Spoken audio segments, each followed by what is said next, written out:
Tube Tamil வணக்கம். காலை நேரம் அனைவருக்கும். அமெரிக்க அதிபர் டொனால்ட் ட்ரம்ப் அமெரிக்காவினுடைய காங்கிரசிற்கு கடிதத்தில் இருக்கின்றது கருத்து. ஈரான் போர் முடிந்து விட்டதாக எழுத்தின் பின்னால் இருக்கின்ற மர்மம் என்ன?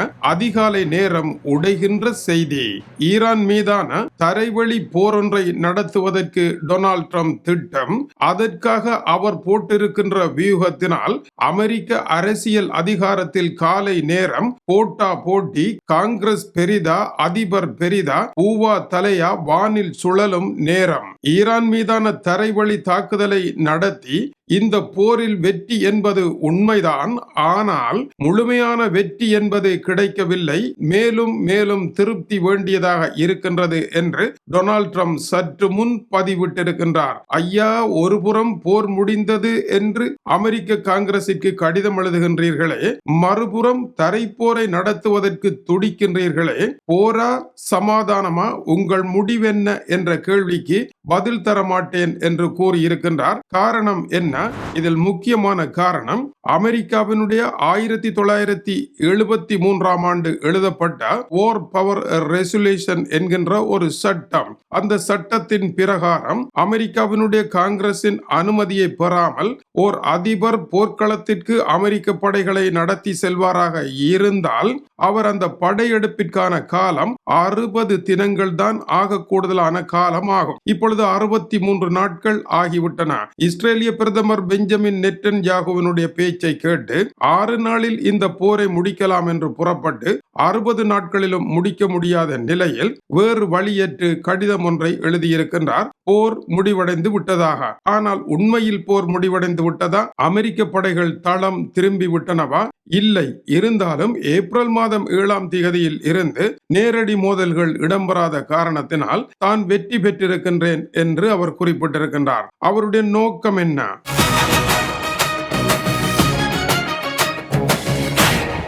உண்மையில் இது ஒரு போர் நிறுத்தமே அல்லாமல் இது வெற்றி அல்ல. மத்திய கிழக்கில் எந்த பிரச்சனையும் முடிவடையவில்லை. அமெரிக்க அதிபர் அடுத்த போருக்கு தயாராகி கொண்டிருக்கின்றார். அடுத்த போர் என்பது இதுவரை எழுதிய திரைப்படம் கிளைமேக்ஸ் காட்சி இல்லாமல் நின்று போய் இருக்கின்றது. அப்படி இருந்தால் அது சுவாரஸ்யமாக இருக்காது. அதையும் முடித்துவிட போகின்றேன்.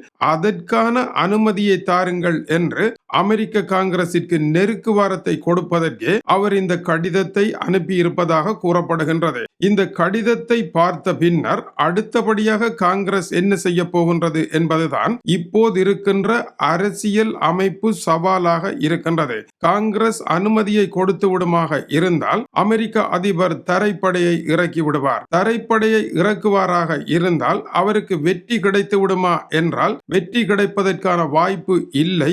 ஏனென்றால் அமெரிக்கா ஈராக் போரில் வெற்றி பெறவில்லை, ஆப்கானிஸ்தான் போரில் வெற்றி பெறவில்லை, வியட்நாம் போரில் வெற்றி பெறவில்லை.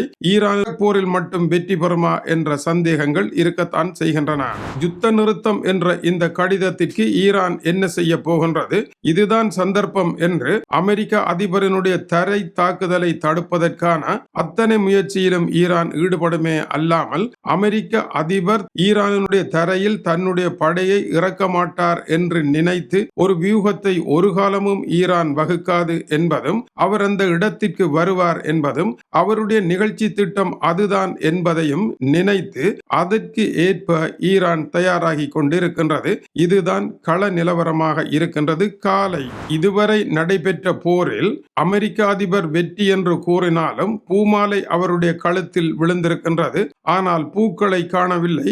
அது ஈரானுடைய பக்கமாக பொழிந்திருக்கின்றது. வெறும் நாரை வைத்து வெற்றி என்று கூறிவிட முடியாது. வெறுநாரில் கரம் கொண்டு பூமாலை தொடுக்கின்றேன் என்று பூமாலை தொடுக்க முடியாத நிலையில் டொனால்ட் ட்ரம்ப் இந்த இடத்திற்கு இப்பொழுது வந்திருக்கின்றார். தரைப்போர் என்பது ஆக்கிரமிப்பு போர்.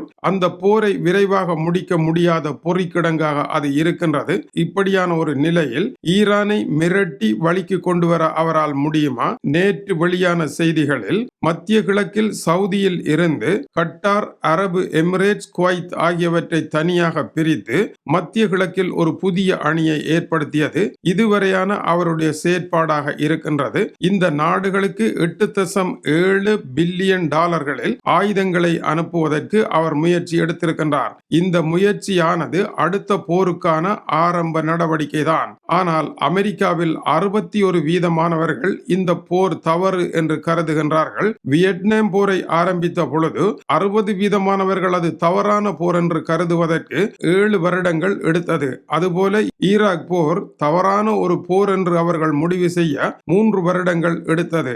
ஆனால் அமெரிக்காவினுடைய ஈரான் போர் 63 நாட்களில் 61% தவறான போர் என்று முடிவெடுக்க காரணமாக அமைந்துவிட்டது. இதற்கு காரணம் என்ன? அன்றைய காலத்தை விட இன்றைய காலம் சமூக வலைத்தளங்களினுடைய அதீத வளர்ச்சி காரணமாக அரசுகளுக்கு வாரப்பாடாக இருந்து பொய்களை கூறி பணத்தை இரகசியமாக திரைமறைவில் வாங்கி மக்களுக்கு செய்திகளை மறைத்த ஊடக காலம் முடிவடைந்து சமூக வலைத்தள காலமானது உண்மைகளை போட்டுடைப்பதனால் மிக விரைவாக உண்மைகள் மக்களை சென்றடைந்து விட்டன.